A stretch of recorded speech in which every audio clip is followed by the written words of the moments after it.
Welcome, Aries. This is Regina from Pacific Tarot, and I'm getting ready to do your full moon in Pisces lunar eclipse reading. The lunar eclipse is on the 9th of this month, and I am focusing particularly on your moon sign. So although this is open to anyone with an Aries placement, those with moon in Aries are going to be spoken to most directly.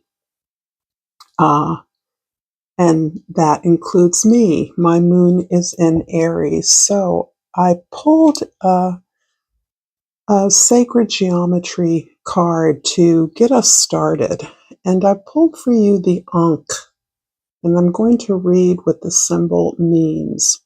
This is a magical bond that brings together all things in the knot of the center and makes it possible for them to remain united. The initial hit that I received from this card is that you're tying something up, you're closing something out in order to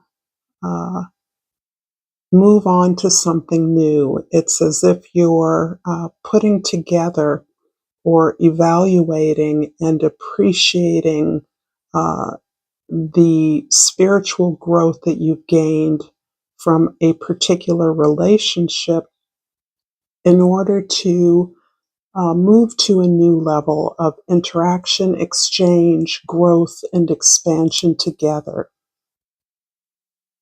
Because it speaks about bringing things together, this relationship is not necessarily about an individual or an opportunity. And it's interesting that your overall energy is the Two of Cups, which speaks as well about this relationship in general, the quality of your ability to connect deeply with yourself. And this is what is the model for relationships that you are now aspiring to and closing out this former understanding, this healing journey that is by no means over, but you're closing it out in terms of a specific relationship to an individual, a group of individuals, or an opportunity that you're now ready to move forward on at a new level with a much deeper sense of authentic connection that helps you to align your energies, your gift with your spiritual purpose. Underneath the deck we have the Ace of Wands. This is beautiful. This is about the new beginning that you are in preparation for, that you are opening yourself to. This is a spiritual expansion. It's also an exploration that is ongoing in your life, an extension of this healing journey you've been on. So this is a beautiful energy. You are opening up your heart, but you're really expanding on your willingness to be out front, to show up, to show out, to present yourself in some way that is new for you. And it hints at a much larger public profile for many of you. I'm going to start with the past, or I'm sorry, the present. Where are we at the present? The High Priestess is indicating that your intuition is on fire. And this is beautiful because the energies of the lunar eclipse are really accelerating the opportunities and information that we're receiving from our intuition. This is an aspect of yourself that you are aware is a gift, but that you can consciously amplify this energy within your life. You're now leaning more upon your feelings than upon your thoughts. And it doesn't mean that you have stopped thinking. It doesn't mean that you don't plan. It simply means that everything you do is filtered, is digested, is distilled through the experience of your intuition and your feelings, that you are now much more comfortable sorting through consciously in your life. This is a reflection of your experiences. So this practice that feels very central to the moment right now is this ability to consciously review the things that you have been reflecting upon from your past. And in the past, we have the Ten of Swords. This really is syncing up quite clearly as the release, a powerful release. And for many of you that are on a healing journey, you're very aware that this is more of a spiral than it is a linear progression, that beliefs, old expectations, even old outcomes, plans, ambitions are being set aside. You're experiencing more presence in your moment, in the present moment. And as a result of that, you're trusting more and more in yourself and in the world. You're leaning less and less upon what others expected of you to do and your sense of allegiance or obligation to what others expected for you. But you're also releasing and surrendering your own ambitions. You understand that making a plan, having a purpose, and a direction are different from having a visual picture of what you think the outcome would be or should be. And this is helping you to realign this idea about how you want to feel in your life.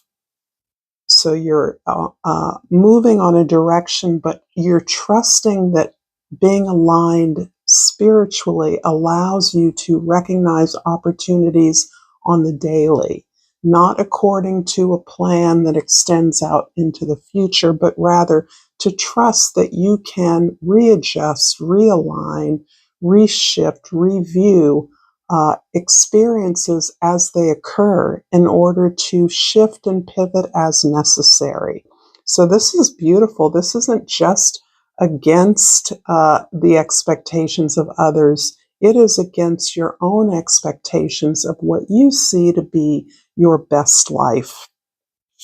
In the future, the Five of Swords describes really continuing to struggle a bit with the need and desire to change your thoughts, to change your ideas about things. You're increasingly aware as you're becoming more and more comfortable in your present self, in your authentic self.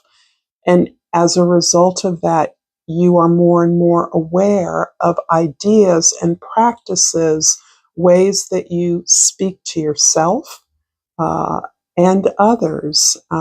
For instance, are you judging, blaming, shaming yourself for making mistakes? Are you holding up some model of perfection without being aware of it? Or are you holding others to that account as a reflection of what you think you should be doing or the best way to do something? And these are things that you're keenly aware of as it looks as though you're trading in ideas, trading on or within the realm of ideas, presentations, words, uh, sharing, being in exchange with others, conversations, listening to others' thoughts, and responding with humility. If this reading is resonating for you, please like this video and subscribe to my channel, Pacific Tarot. I appreciate all of you that support me in all the ways that you do. Thank you for your time. I'm going to clarify here the High Priestess with the Six of Swords and the Lover's card. So this is talking again about some really well-worn experience or partnership that is in focus for you. And as always, Uh, our relationships are always about reflections of how we feel about ourselves. So this is highlighting the growth that you've experienced, the maturity, your ability to discriminate and sort through the things that work for you and the things that don't at a conscious level. So this is a beautiful opportunity for you to identify that long-term benefit that you're working towards with others. The Six of Swords absolutely places again the focus on healing, recovery. And it's interesting that your own relationship with yourself becomes the ongoing metaphor for your relationship with others.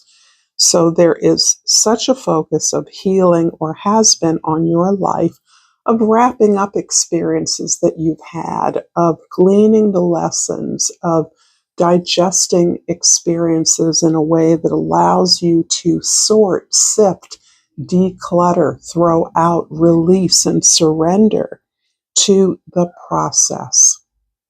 And I'm sure I've said this before, but it isn't necessarily the destination any more than it is the way that you get there.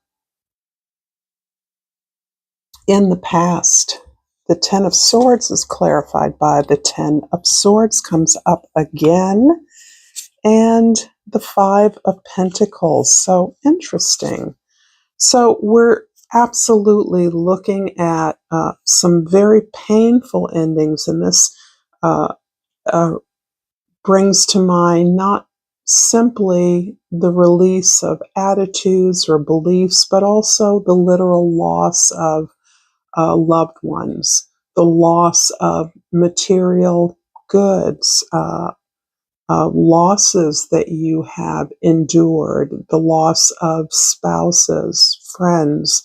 These are part of your healing journey. They're part of a reflection back to you of what it is that you want to change about your life.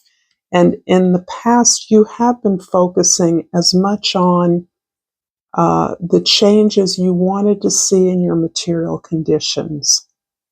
This is an ongoing change that you have been pursuing to redefine yourself according to your gifts and your experience, rather than allow yourself to be defined as perhaps you were defined in your family of origin. So you're now actively working, as you have been for a while. These are not new changes or desires for growth, but this really talks about what is where your spiritual values are, as well as your material ones, because your material world reflects those values. In the future, the Five of Swords is clarified by the Devil card and the Page of Wands. This is a new deck that's very much focused on shadow work, so I am a little bit unsure as to how many of you will receive those. I don't want to freak people out, but I think the idea that I am resonating to is, despite the sometimes rather gruesome images, beautifully painted as they are, is emphasizing the idea that when we do shadow work, when we see the shadow reflected to us in our lives, in our conscious lives, it is not what you think it is. Things aren't going to show up the way you think they should. And a lot of that has to do with our cultural conditioning, right? Our ideas about happiness, beauty, success, etc.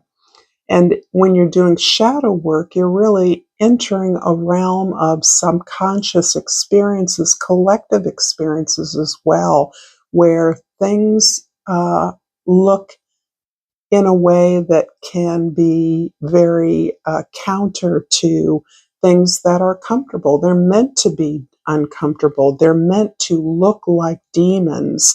in order for us to work with that fear that we have of confronting these uncomfortable and unfamiliar aspects of ourselves. So that's my rationale and justification.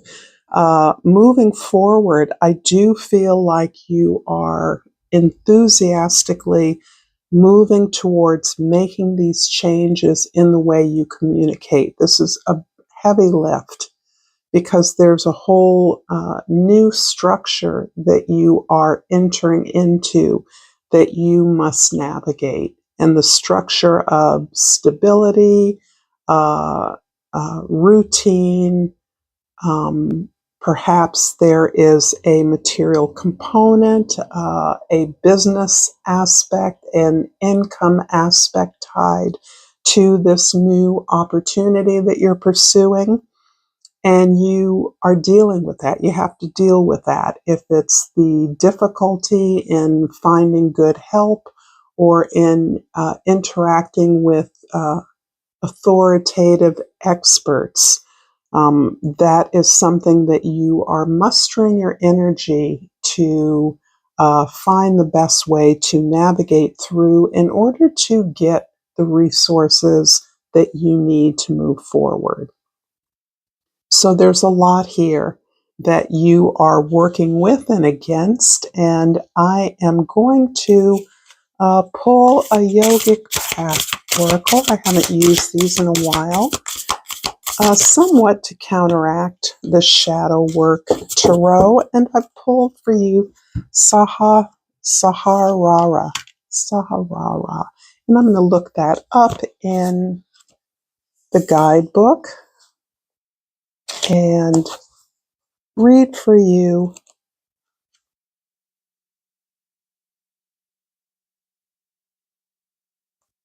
what the guidebook says. I usually read the upright. So, Saharara, whoops, not right. Here we go. This is the crown chakra. So, this is in many ways, the ultimate physical chakra that adheres to our body in a symbolic way. You may have noticed intuitive rushes of creative wisdom channeling through you, lighting up your every cell. That's called a download, and it's a message from the divine, selected to come in to you because you have the potential to birth it on this planet. These downloads occur when the crown chakra is open, which may only be a few seconds, but is enough to illuminate a path that you never knew possible. Find what brings you to these channeling states and bring yourself there as much as possible. Whether it's through meditation, walking in nature, singing, or writing, the absence of the mind allows the genius of the divine. Those intuitive hits choose you. Now it's your time to birth them to life. Wow. Love this. And we're propping it on my rose quartz there. Thank you so much, Aries, fellow Aries moons. If you enjoy this content, check out more content here. Thank you for your likes and subscribes. Until next time, namaste.